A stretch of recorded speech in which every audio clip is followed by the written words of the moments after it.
En 2026, le marché mondial des SUV est divisé en trois philosophies complètement différentes: le Japon, l'Allemagne et la Corée du Sud. Sauf qu'au-delà de la carrosserie, ces trois mondes ne conçoivent pas du tout le temps de la même manière. On a un camp qui fabrique des véhicules pour durer 20 ans, un autre qui produit uniquement pour la durée d'un contrat de location de 3 ans, et un dernier qui calcule tout par rapport à la garantie constructeur. Si vous voulez éviter d'acheter un SUV gadget qui risque de vous ruiner, il faut impérativement comprendre ce qui se passe sous le capot.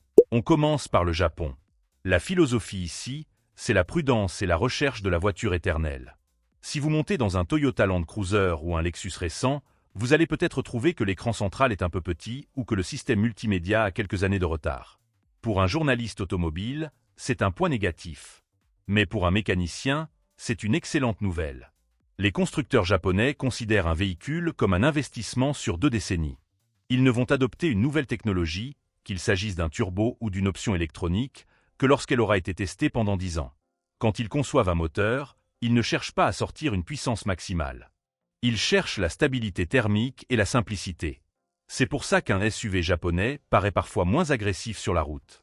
Ils ne cherchent pas à vous en mettre plein la vue, ils cherchent juste à démarrer sans problème tous les matins pendant 20 ans. À l'opposé, vous avez l'Allemagne avec BMW, Mercedes et Audi. Eux fonctionnent sur la philosophie du leasing et de la performance immédiate.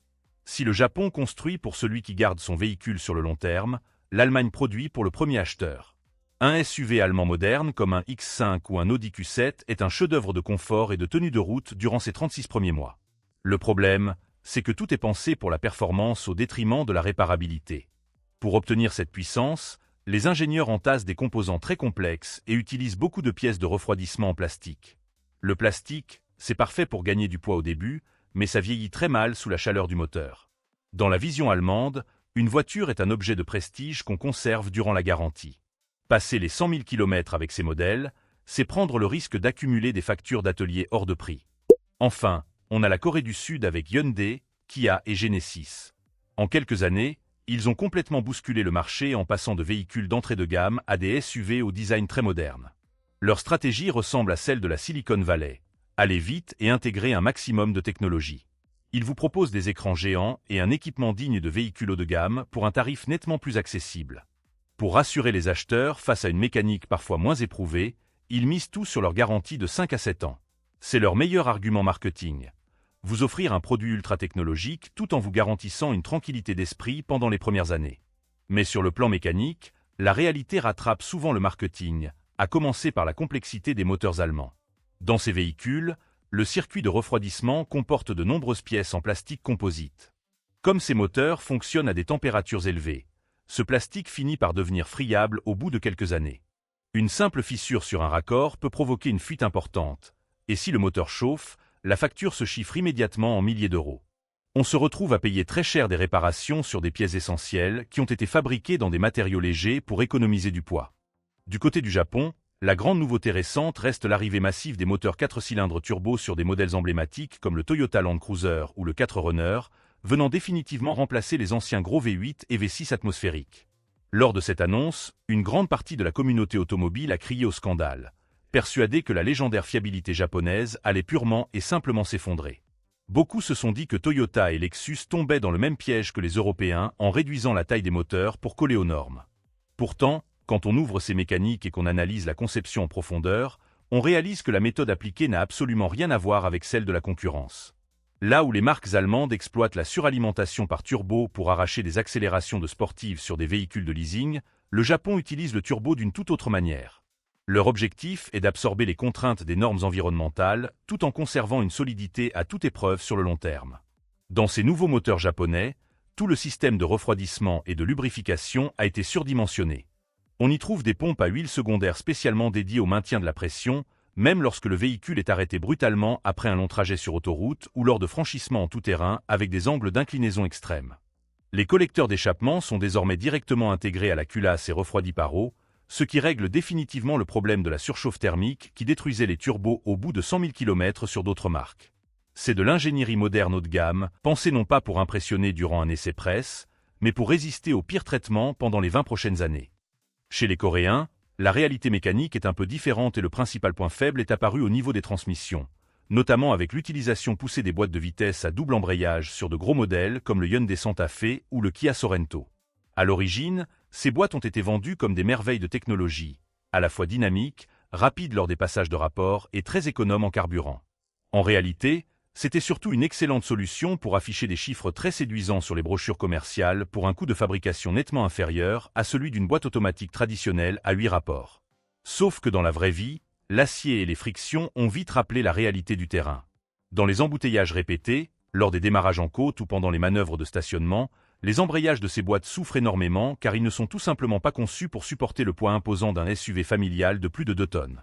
Face à une vague d'usure prématurée et de plaintes d'utilisateurs, la Corée a dû faire marche arrière et commence discrètement à réinstaller de vraies boîtes automatiques traditionnelles à convertisseur de couple sur ses derniers modèles. Cela prouve bien que si la Corée maîtrise parfaitement le design extérieur, l'ergonomie intérieure et la partie logicielle, la résistance des pièces mécaniques soumises à de fortes contraintes physiques accuse encore un léger retard par rapport aux standards nippons. Mais au-delà de ce qui se passe sous le capot, il faut impérativement aborder le sujet de la réalité financière et de la dépréciation, car c'est le marché de la seconde main qui révèle la valeur réelle d'une conception automobile.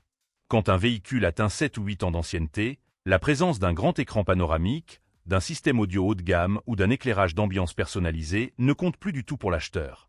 À ce stade de vie du véhicule, la seule et unique question qui préoccupe un acquéreur d'occasion est de savoir si cette voiture va démarrer chaque matin ou si elle va siphonner son compte en banque en réparation imprévue. C'est précisément sur ce terrain que le Japon prend un avantage colossal face au reste du monde.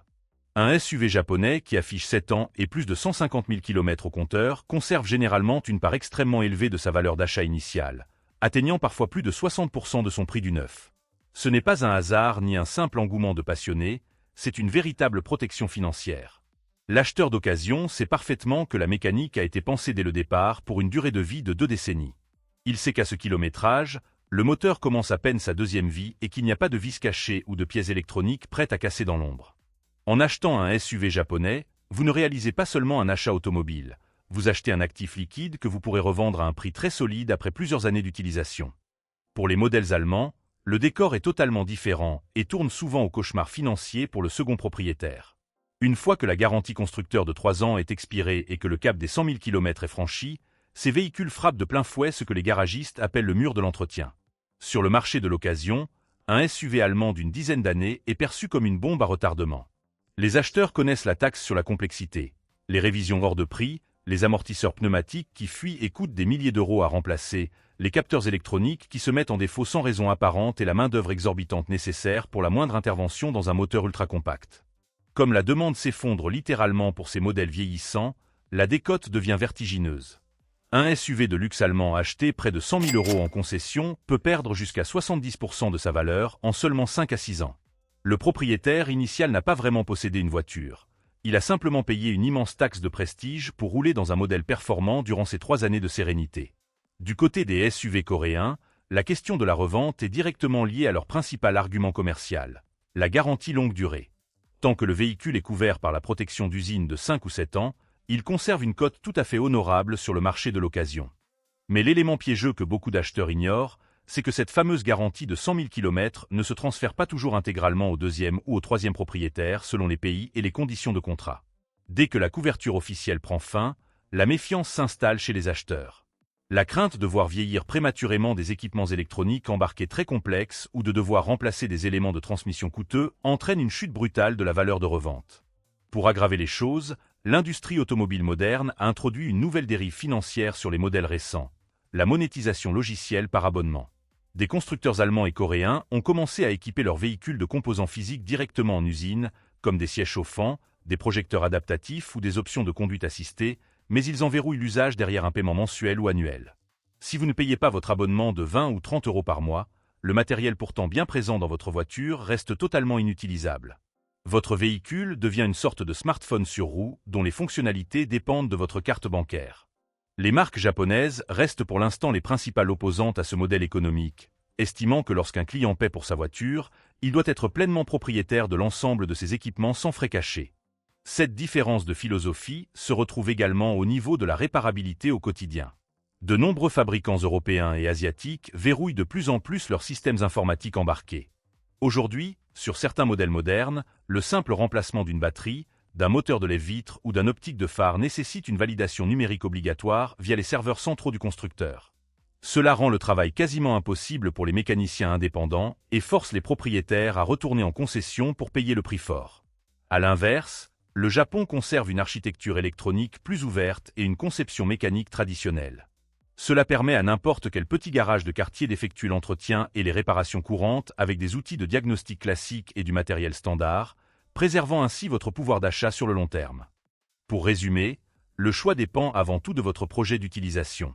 Si vous achetez votre voiture avec votre argent pour la garder 10 ou 15 ans sans souci majeur, le Japon reste le choix le plus logique. Si vous cherchez des performances, de la technologie de pointe et du prestige, l'Allemagne est parfaite, mais idéalement dans le cadre d'une location avec garantie le temps du contrat. Enfin, si vous voulez un maximum d'équipement et de modernité pour un budget maîtrisé, les modèles coréens sont très attractifs, à condition de les revendre avant la fin de la garantie. Chaque philosophie répond à un besoin précis. Et vous, quels critères privilégiez-vous au moment de choisir votre véhicule ? Pensez à vous abonner et à laisser un pouce bleu si cette analyse vous a été utile.